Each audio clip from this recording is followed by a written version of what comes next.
Kami mahasiswa dari Universitas Pendidikan Nasional, Fakultas Ekonomi dan Bisnis, Program Studi Manajemen. Video ini dibuat untuk menyelesaikan tugas ujian tengah semester dari mata kuliah Manajemen Rantai Pasokan dengan dosen pengampu Ibu Niwayan Mary Nirmalayani, SSI MM. Kami dari kelompok 1 yang terdiri dari 6 anggota kelompok yang masing-masing bekerja sama dengan judul materi yang kami bawakan yaitu pengenalan tentang supply chain management dan logistik. Adapun anggota dari kelompok 1 yaitu saya Octavia Putri dengan NIM 120113479. Saya Afton Irwan Parmono dengan NIM 120113440. Saya Bilal Akbar Fadila dengan NIM 120113452. Saya Andi Priyo Prasetyo dengan NIM 120113458. Saya Kadek Krisnayati dengan NIM 120113439. Saya Muhammad Dandi Dharma Saputra dengan NIM 120113431. Konsep logistik. Konsep sistem logistik tersebut sama dengan konsep supply chain, yaitu jaringan perusahaan-perusahaan yang secara bersama-sama bekerja untuk menciptakan dan mengantarkan suatu produk ke tangan pemakai akhir. Perusahaan-perusahaan tersebut biasanya termasuk supplier, pabrik, distributor, toko ataupun retail, serta perusahaan-perusahaan pendukung seperti perusahaan jasa logistik, serta adapun 3 macam aliran yang dikelola dalam supply chain, yaitu yang pertama ada aliran barang atau produk yang mengalir dari supplier ke customer, yang kedua ada aliran uang dan sejenisnya yang mengalir dari customer ke supplier, dan yang terakhir itu ada aliran informasi yang terjadi dari supplier ke customer dan sebaliknya. 5 konsep supply chain management. Ruang lingkup supply chain management meliputi perencanaan, pengawasan, dan eksekusi di masing-masing tahapan. Terdapat 5 konsep atau rantai utama dari supply chain management yang akan dikelola, yaitu yang pertama, perencanaan. Perencanaan merupakan tahapan yang paling krusial dalam supply chain management. Pada tahapan ini, perusahaan harus menyusun strategi mulai dari proses produksi hingga budgeting yang dibutuhkan selama proses produksi. Dalam hal ini, supply chain management berperan untuk mengatur proses produksi berjalan dengan efektif baik dari segi waktu ataupun biaya. Yang kedua yaitu sumber pasokan. Tahapan selanjutnya yaitu memastikan sumber bahan baku ataupun jasa harus sesuai dengan kebutuhan produksi. Kemudian, proses pengiriman dilakukan tepat waktu agar tidak dapat menyebabkan keterlambatan pada suatu produksi. Perusahaan perlu menjaga hubungan baik dengan para supplier bahan dasar agar semua proses pasokan berjalan dengan lancar. Oleh sebab itu, penerapan supply chain management tidak hanya memikirkan kepentingan perusahaan atau pabrik saja, namun juga pihak-pihak yang terlibat dalam rantai pasok tersebut. Yang ketiga yaitu proses produksi. Penerapan supply chain management harus memastikan bahwa proses produksi berjalan dengan efisien dan seproduktif mungkin, baik dari segi waktu dan biaya. Sebab jika proses produksi memakan waktu yang lama, akan berdampak pada pengiriman barang kepada pelanggan. Dan jika proses produksi juga terlalu cepat, akan berdampak pada kualitas produk yang harus dipertahankan. Hal ini harus diperhatikan dalam supply chain management. Bagaimana kualitas produk masih terjaga namun proses pengerjaan dapat berjalan dengan efektif pula. Yang keempat yaitu distribusi produk. Perusahaan harus mampu memiliki partner logistik yang dapat diandalkan agar proses distribusi kepada konsumen berjalan sesuai dengan perencanaan.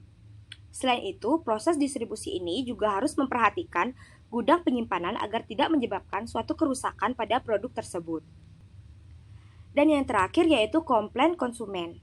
Tujuan utama supply chain management adalah meningkatkan produktivitas dan efisiensi produksi. Sehingga jika terdapat konsumen yang mengembalikan barang karena ada permasalahan dari produk, maka perusahaan perlu melakukan perencanaan ulang. Perusahaan harus responsif dengan kondisi ini karena sangat berkaitan dengan kepuasan konsumen. Dan di sisi lain, perusahaan juga harus mengeluarkan biaya tambahan untuk mengurus suatu pengembalian dan penukaran produk baru tersebut.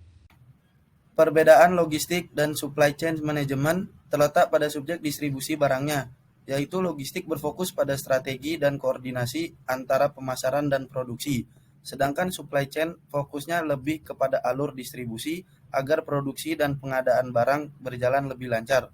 Jika dilihat secara hierarkis, logistik sendiri merupakan bagian dari supply chain, karena logistik berkaitan dengan pergerakan barang dalam perusahaan. Sedangkan supply chain lebih mencakup ke semua aspek mulai dari mendapatkan bahan baku, produksi barang, serta distribusi sampai ke konsumen. Dalam menjalankan tugasnya, supply chain berhubungan mulai dari persediaan, bahan, dan perencanaan produksi sampai ke konsepnya. Sedangkan logistik tugasnya manajemen permintaan yang dilakukan untuk merencanakan aliran barang demi memenuhi kebutuhan dan permintaan konsumen secara efisien dan efektif. Lalu dalam menjalankan tugasnya, kegiatan dari logistik meliputi pergudangan, distribusi barang, transportasi barang, dan pengolahan pesanan dari konsumen. Sedangkan tugas dari supply chain adalah meliputi semua kegiatan logistik ditambah dengan kegiatan lain seperti pembelian, pengadaan, perencanaan kapasitas produksi, perencanaan pasokan, dan perencanaan kebutuhan. Maka dari itu, fokus atau orientasi kerja dari logistik adalah mengutamakan arus barang dalam perusahaan, kemudian melakukan perencanaan dan kerangka kerja yang menghasilkan rencana tunggal arus, barang, dan informasi di seluruh perusahaan. Kemudian logistik menggunakan sistem informasi yang bernama warehouse management system, yang mana sistem tersebut meliputi kegiatan pengolahan gudang, penjadwalan transportasi, serta pengolahan keluar masuk barang. Sedangkan fokus kerja dari supply chain adalah untuk menyeimbangkan permintaan dan penawaran barang, sehingga cakupan kerjanya meliputi kegiatan mulai dari paling awal hingga paling akhir. Karena meliputi cakupan kerja tersebut, supply chain juga bertanggung jawab dalam pengusahaan hubungan dan koordinasi proses dari tiap perusahaan yang bersangkutan mulai dari pemasok sampai pelanggan.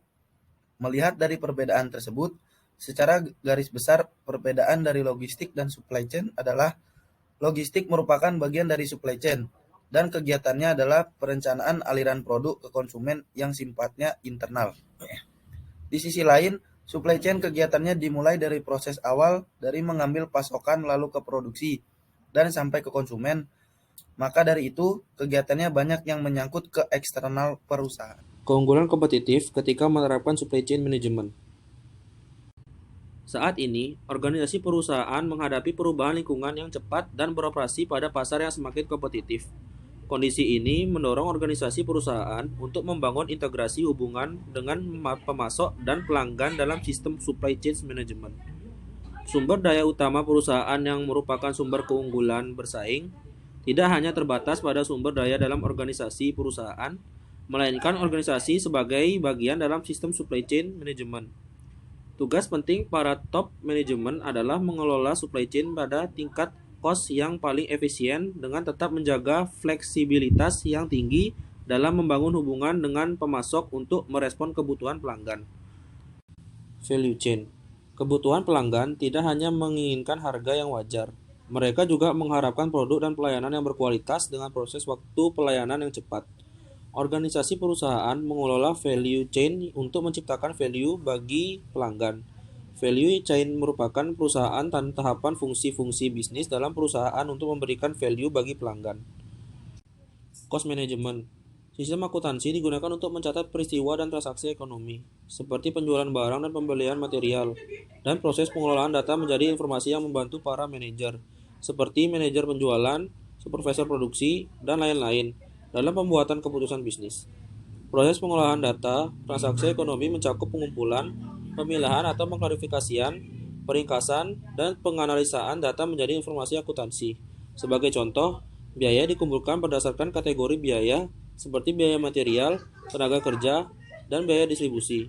Selanjutnya, biaya-biaya tersebut diringkas untuk menentukan total biaya perusahaan per bulan, triwulan, dan tahunan. Contoh kasus perusahaan dalam mencapai keunggulan kompetitif dengan menerapkan supply chain management.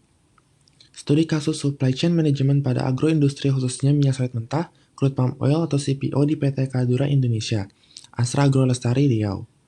Penelitian ini bertujuan untuk memetakan permasalahan supply chain management PT Kadura Indonesia, khususnya mengenai keunggulan nilai, dan keunggulan produktivitas. Selain itu, tujuannya adalah membangun model simulasi supply chain management sebagai alat strategis untuk mengembangkan strategi dan untuk mencapai keunggulan kompetitif. Pendekatan sistem dan pemodelan digunakan untuk menganalisis masalah supply chain management. Crude palm oil atau CPO merupakan komoditas agribisnis yang memiliki nilai strategis. Permintaan dan harga CPO dunia diperkirakan akan terus meningkat akibat pasokan yang ketat. Pada 6 Januari 2003, harganya mencapai 460 US dollar per ton atau meningkat 2,5 US dollar per ton dibandingkan pada bulan Desember 2002.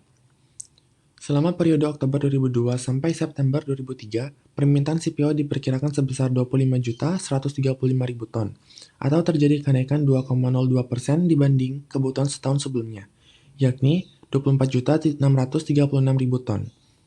Pada tahun yang sama, AFTA membuat peta persaingan antar produsen CPO semakin ketat, terutama Malaysia dan Indonesia sebagai produsen terbesar nomor 1 yang berada di kawasan Asia Tenggara. Permasalahan supply chain dalam menghasilkan keunggulan kompetitif terletak pada masalah keunggulan nilai dan keunggulan produktivitas.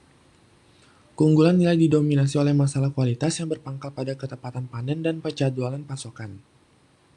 Penjadwalan pasokan sangat terkait dengan hubungan dengan pemasok dan hubungan dengan kontraktor angkutan. Sementara itu, masalah produktivitas didominasi oleh rendahnya rendemen dan tingginya biaya per pound produk. Permasalahan ini berpangkal pada ketepatan panen, yang berkaitan dengan lemahnya organisasi panen dan manajemen transportasi buah. Studi ini berhasil membangun model simulasi yang terdiri dari model strategis dan model taktis. Model strategis digunakan untuk meramalkan pasokan sawit dari masing-masing pemasok, PTID, PT SAL, dan kebun masyarakat, sebagai input untuk mensimulasikan volume dan kualitas CPO yang dihasilkan setiap bulan. Model ini terdiri dari submodel supply forecasting, supply chain, dan supply cost. Strategi SCM dapat dilaksanakan dengan baik bila sejumlah prasyarat kondisi berikut dipenuhi. Pertama, ketersediaan informasi pasokan dari setiap pemasok mengenai rencana pasokan pada hari tersebut per jamnya. Hal ini digunakan untuk menjadwalkan pasokan tiap jam yang masuk pabrik. Kedua, komitmen semua anggota supply chain, setiap pemasok, dan kontraktor angkutan untuk menepati penjadwalan pasokan yang ditetapkan pabrik kelapa sawit atau PKS PTED. Ketiga, pemahaman karyawan pada semua level mengenai tugas dan target yang harus dicapai setiap hari bahkan setiap jamnya. Kepala kebun, kepala afdeling, mandor 1 hingga mandor panen.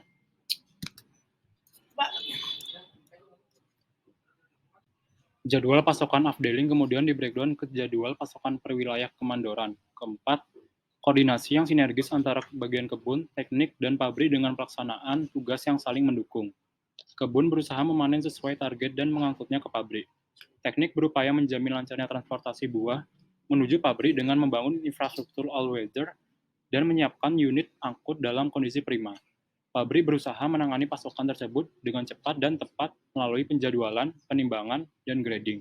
Kelima, adanya evaluasi kinerja pengendalian kualitas dan rendeman pasokan yang berpengaruh dalam SCM setiap bulannya untuk masing-masing afdeling. Evaluasi kinerja dilakukan untuk terus menekan driving variable yang menyebabkan turunnya kualitas, rendahnya rendemen, dan tingginya biaya. Adapun kesimpulan dari materi yang telah kami paparkan yaitu konsep sistem logistik sama dengan konsep supply chain, yaitu jaringan perusahaan-perusahaan yang secara bersama-sama bekerja untuk menciptakan dan mengantarkan suatu produk ke tangan pemakai akhir.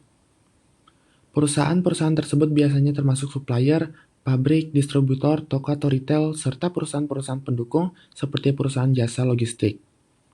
Supply chain berhubungan mulai dari persediaan, bahan, dan perencanaan produksi sampai ke konsepnya. Sedangkan logistik, tugasnya adalah memanajemen permintaan yang dilakukan untuk merencanakan aliran barang demi memenuhi kebutuhan dan permintaan konsumen secara efisien dan efektif. Sedangkan, tugas dari supply chain adalah meliputi semua kegiatan logistik, ditambah dengan kegiatan lain seperti pembelian, pengadaan, perencanaan kapasitas produksi, perencanaan pasokan, dan perencanaan kebutuhan. Orientasi kerja, maka dari itu, fokus atau orientasi kerja dari logistik adalah mengutamakan arus barang dalam perusahaan. Kemudian, melakukan perencanaan dan kerangka kerja yang menghasilkan rencana tunggal arus barang dan informasi di seluruh perusahaan.